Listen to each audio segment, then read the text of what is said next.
Yo nací en Uruguay, yo vine acá a los 18 años. ¿Cómo se hace una empresa y con qué? Con nada, con cero. Bueno, después, si quieren, les cuento un poquitito. Estudié, me recibí de ingeniero en televisión, hice varias cosas en tecnología y últimamente empecé a levantar esta empresa, que hoy somos no chicos, podría decir. Tenemos también una empresa en Estados Unidos, una compañía en Estados Unidos. Vamos a hacer la presentación.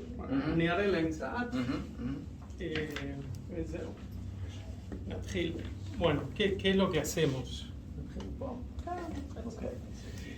Y bueno, sí, como dije, somos una empresa de ciberinteligencia. Lo que hacemos, construimos un sistema que automáticamente hace monitoreo y análisis automático de una zona que se llama Dark Web. ¿Todos conocen lo que es Dark Web? ¿Sí? Sí. Ok. Solamente para que tengan una idea, todo lo que es la Internet oculta representa alrededor del 95% de la Internet. Nosotros construimos, como dije, un sistema automático que hace monitoreo y extracción, y de esa forma logramos darle a nuestros clientes una información bastante amplia. O sea, vemos los ciberataques antes de que esto suceda, y de esta forma le damos varias cosas. Uno, le damos alertas en tiempo real. Otro, les damos un sistema que les permite hacer una investigación profunda nuevamente. Bueno, algunas de las cosas que se pueden dar en el Dark Web, como pusimos acá, ¿no? En un minuto, hay muchas más cosas que estas. O sea, las cosas que hay en el Dark Web son muchas, ¿ok? Muchas cosas que no son buenas. Lo que sí es importante tal vez señalar que una vez hace un contexto con Dark Web, cosas que no son muy buenas, muy lindas, y es verdad. Pero empezó todo con muy buenas intenciones, y hay muchas cosas buenas también en el Dark Web. Por ejemplo, hay países donde no existe la libertad de expresión, como lo tenemos aquí en otros lados, en lugares donde venimos, y el Dark Web es la única forma que tienen de establecer comunicación, hablar libremente y eso. Hay países donde uno dice que el presidente no es lindo, es una pena de muerte más o menos. Y otra forma también para periodistas saber, o para el mundo, saber qué es lo que está pasando adentro.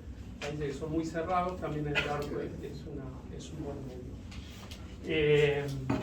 No obstante eso, sí hay muchas cosas muy malas, asesinos, etcétera, etcétera, tráfico de cualquier cosa,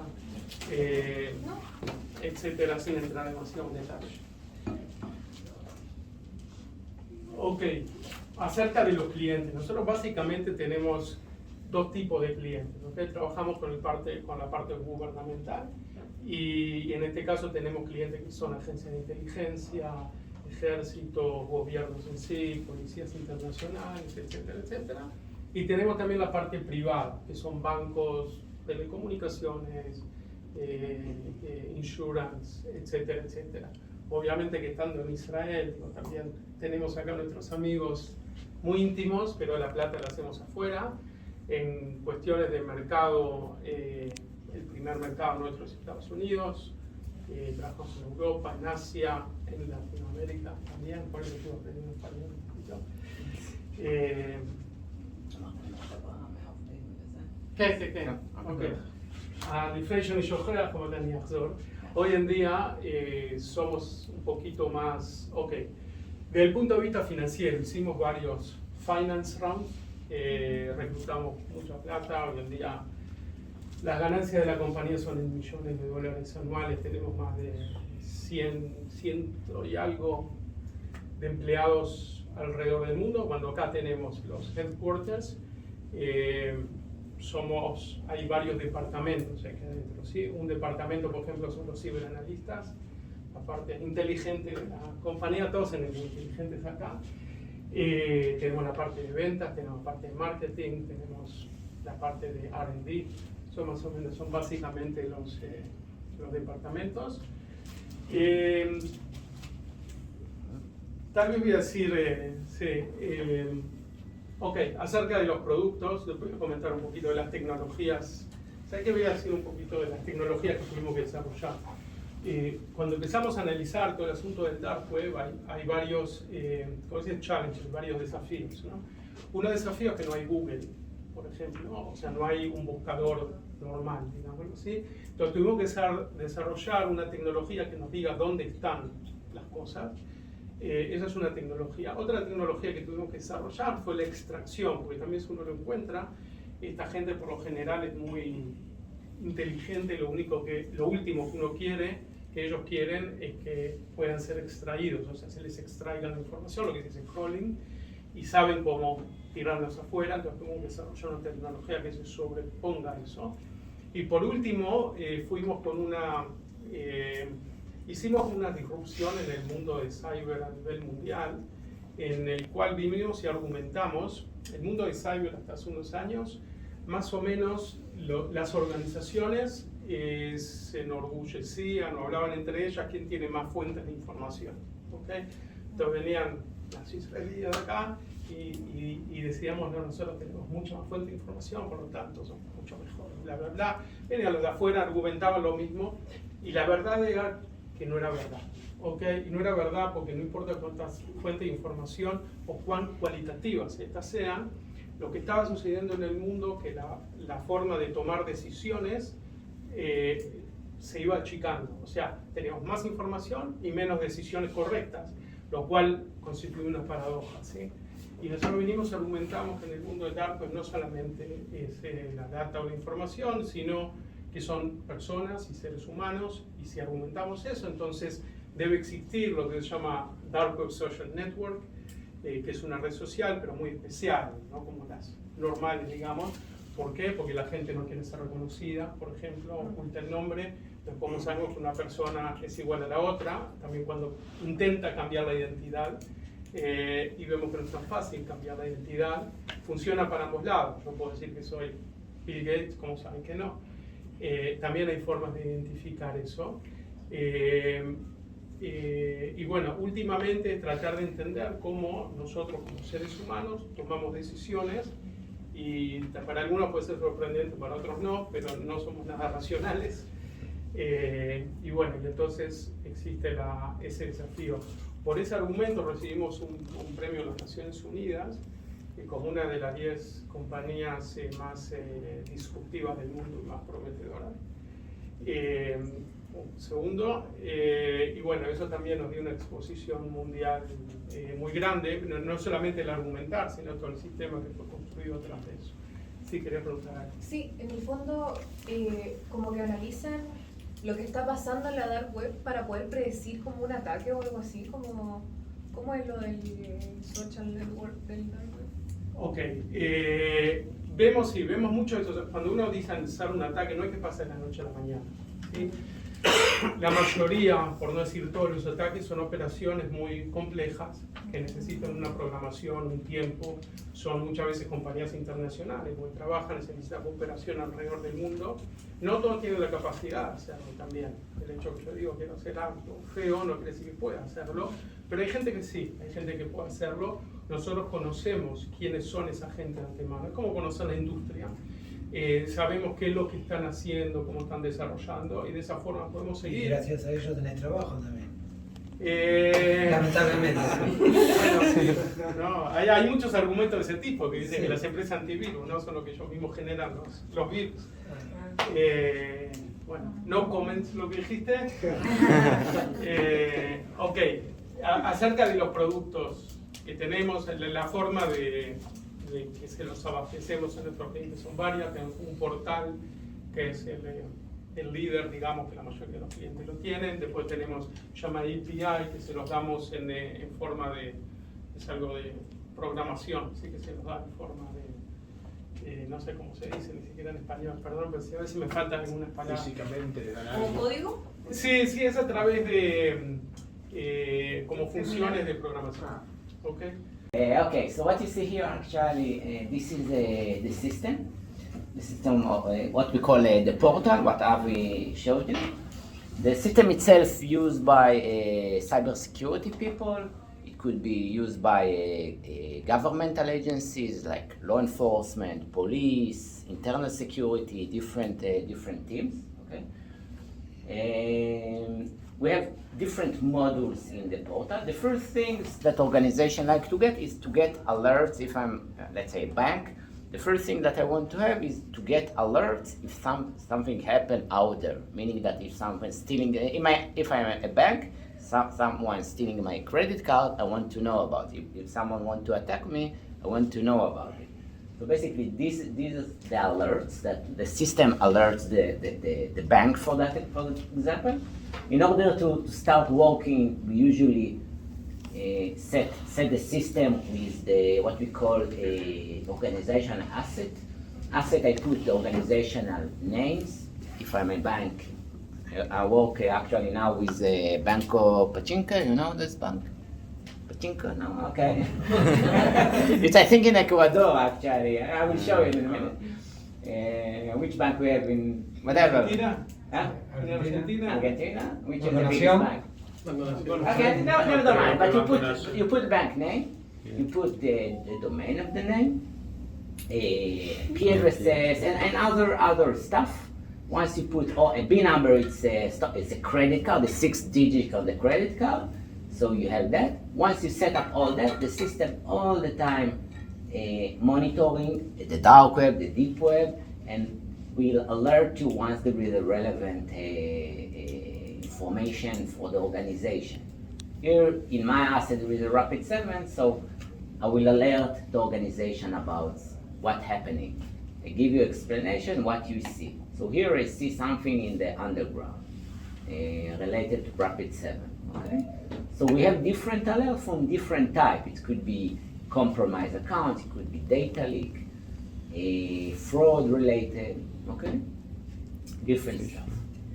So this is the alerting. We can conduct investigation also if I want to look about something. Let's say I want to look for breach databases in Mexico, okay? So I can look for Mexico DB, okay? And then the system will search. By default, I'm searching the past months. I can go back to history to see what's happening in the past. I will do, let's say, past year. So you see, if I look for Mexico DB, there is more than almost 300,000 records in the past year related to Mexico and in DB databases, basically. Not everything is malicious, but a lot of the data is malicious. As you can see, we can, even before getting to the data itself, I can get some analysis about what's happening in the timeline, so I can investigate those peaks. Okay, you see a rise in the discussion. I can see from which languages I'm talking about. Here is written in English, but I will get other languages as well. In a minute, so you see, English is the main, but there is a Spanish, Hungarian, Italy, and many languages that in the dark web. Okay. Also, we collect from varieties of sites. Again, we talk about, you see, this is a CC market. CC market is credit card markets. Different in Telegram. You know, you're playing in Discord. Discord also is in Discord. A lot of cyber criminals working in Discord. Many forums, underground forums, also in Twitter, but also you see many marketplaces, many stuff, many places. I will go, for example, I will go for this forum. I can drill down now. This is a malicious forum that's selling breach databases. So it's called Red Forum. And then you can see, for example, in Mexico City, municipality leaked database. So I can go and see the database of that. Yeah, so you see, this is a database, so you see how it's structured and all the data of the database. Basically, this is just an example. Usually you can download the whole database and it give you the link to the database. Okay. Actually, recently also, you know that there is a lot of ransomware attack. You're familiar with the ransomware attack? That they attack, lock your files, and leak your data. So in many places, if I will look, we also collect from those sites, so I can do, let's see, sites, Mexican organization that been attacked by ransomware groups. So we're collecting it from varieties of groups, different ransomware groups that you see many ransomware groups attack many Mexican organizations. For example, Argon, there is many organizations, let's see, and they usually leaked, they first attack the organization, lock all the file, and then they ask you to pay. If you pay, good, they release you. If you do not pay, then you need to recover your files, and also they start leaking the data. Let's see if we get here, it might belong, okay. So you see, this is, they got some, this organization, they explain who is this organization, and that's, there is a link, but we do not see the link here. Let's see, maybe in other organization we will have something more interesting. Another organization that we see here. So there is a many breach attack worldwide. It's not just in Mexico. You see here, it's shady, but there is many attacks. Okay, I think it is the same one. I will also we not just, let's see if okay, let me see. Yes, so we see here. Let's try another one to see if I have some interesting stuff. If not, I will show you some other. Then we have Argentina.